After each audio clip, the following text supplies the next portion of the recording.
I'm very thankful for the manor here and the way they treat us. They treat us like we're human beings, even though we're old and can't do like we used to do.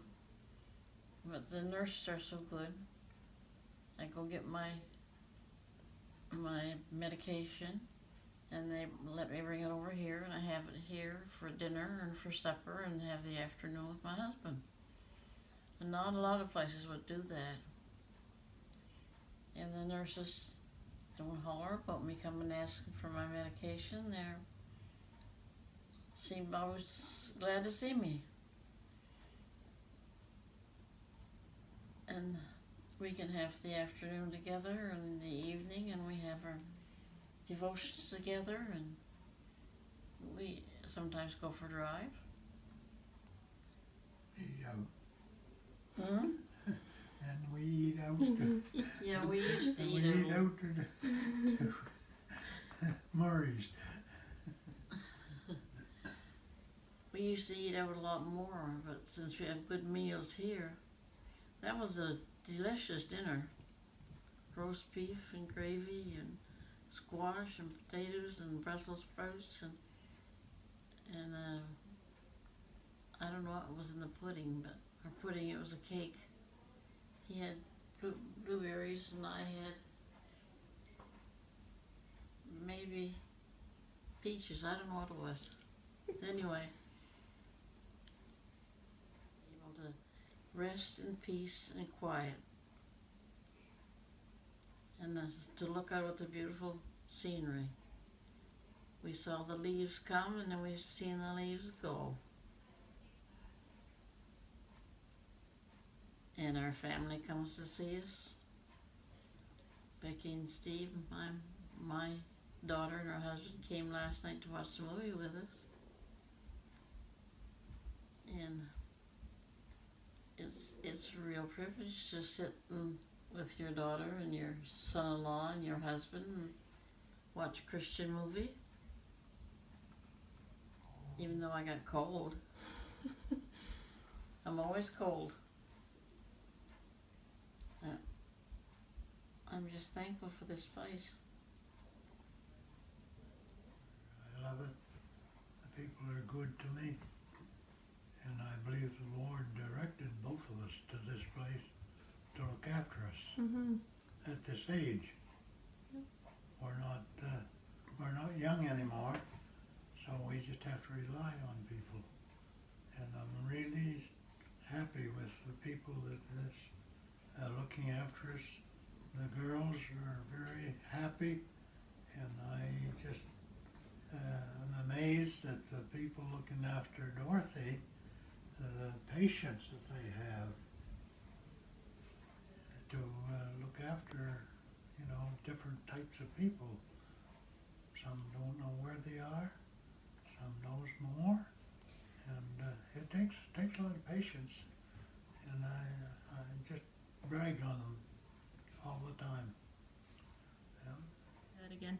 I have a wonderful family, and Rebecca was the oldest, and she was such a good baby and such a good child growing up. She's still a good child. She's busy.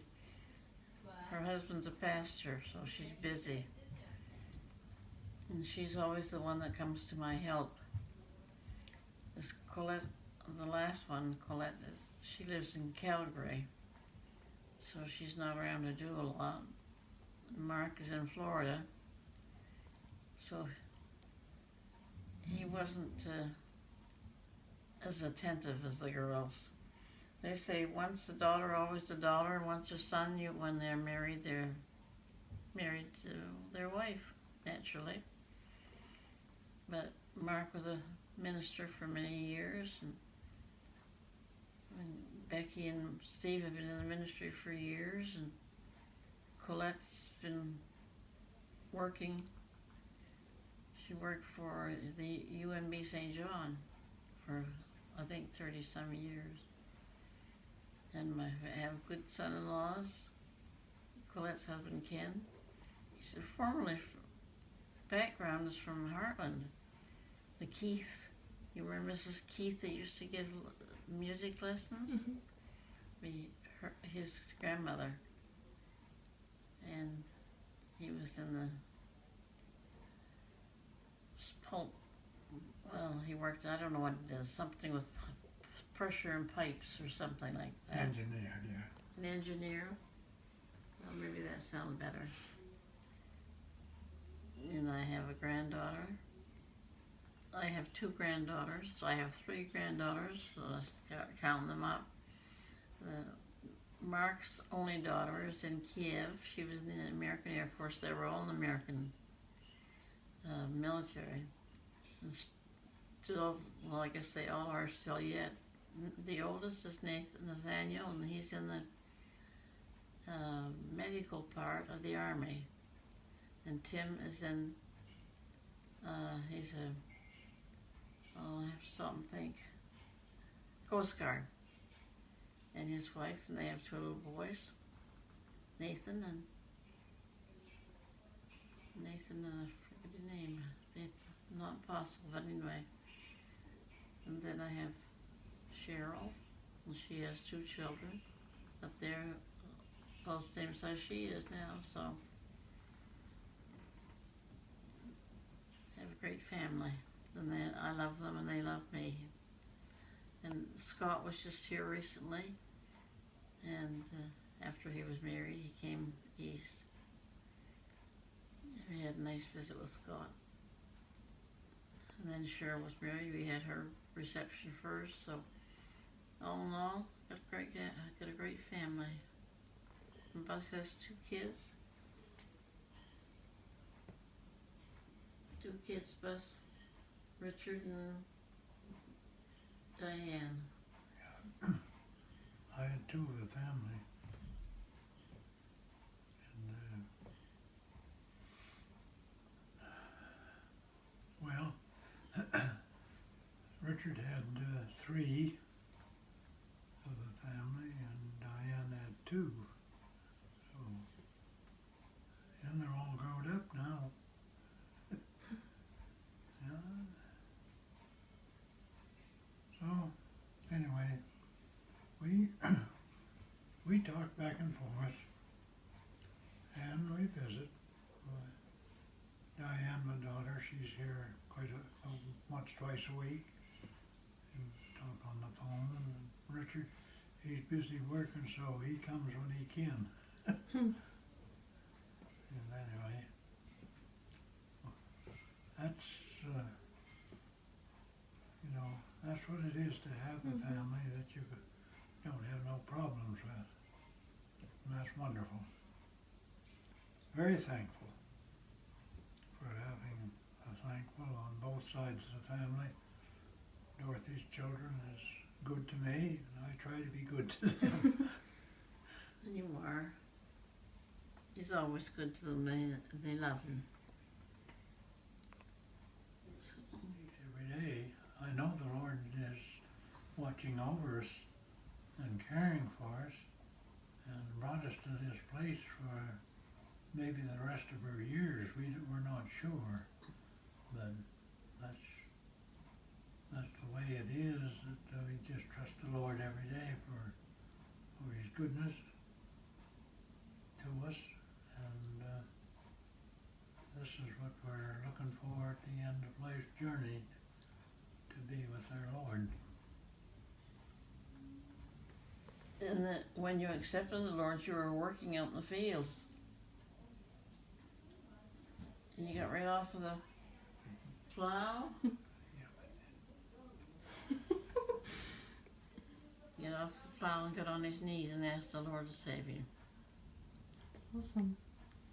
And I was brought up in a strict family. Dad and Mom were strict, but not church people. Not churchgoers, but we were sent to Sunday school. And then I started going with Weldon, and his dad would say to him, "You can have the car tonight, but you gotta go to church first." So that's where I first heard that there was a personal salvation. Because before I just knew there was a God, but it wasn't a personal thing. So it was in January the 26th, 1946 that I asked the Lord in my heart.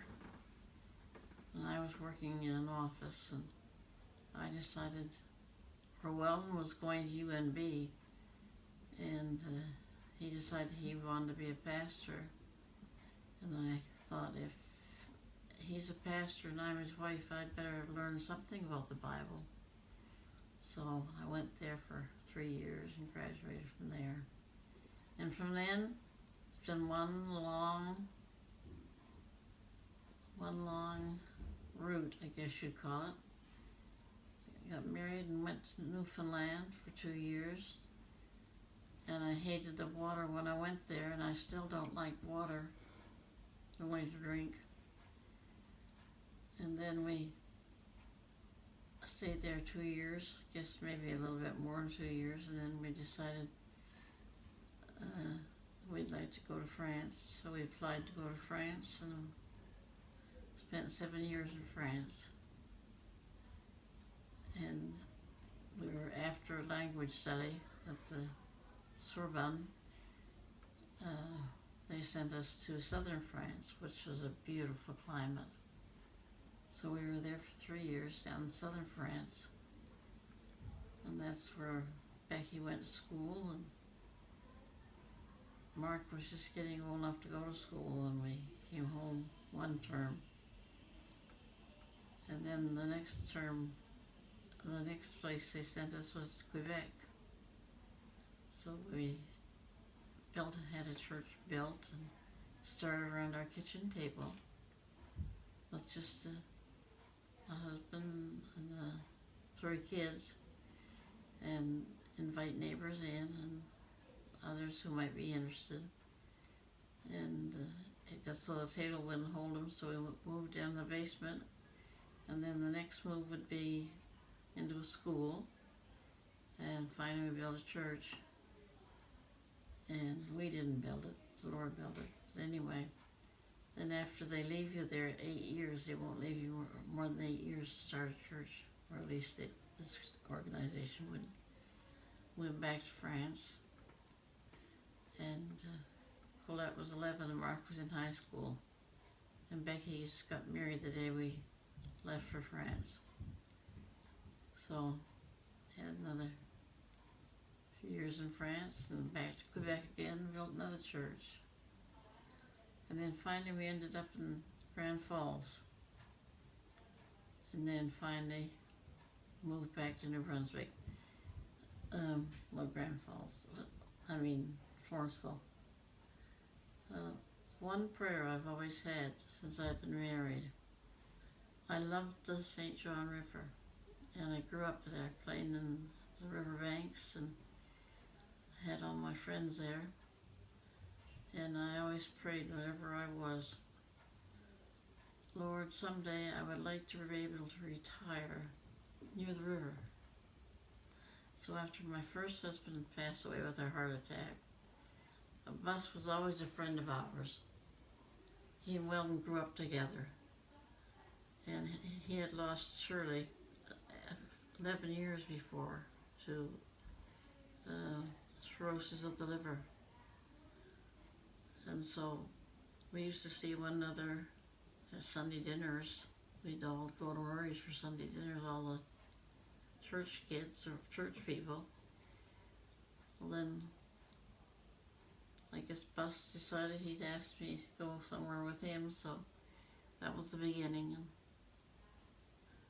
And he's been a good husband. I've had 2 good husbands. I see that film last night of the child that was abused. And after you've had children of your own, and how thankful you can be that you had Christian parents, didn't beat them up or so. Anyway, and then I got sick and I took me to the hospital, and I don't know what it was I had. I had some sort of a bug, and they told me I wouldn't have 3 weeks to live. But I'm still living today, and I'm can walk with my walker, which I couldn't do for a long time. And I'm just thankful that he's been so good to me. And I can walk from this place over to my room. And I'm thankful for the friends here. I'm thankful for Abby. Aw. There was 4 girls and 5 boys, and we got along very well. But one thing that stands out today, that my mother was a dedicated Christian at night, as long as she was able. At night, before she went to bed, she'd get on her knees beside the bed and pray for each one of us.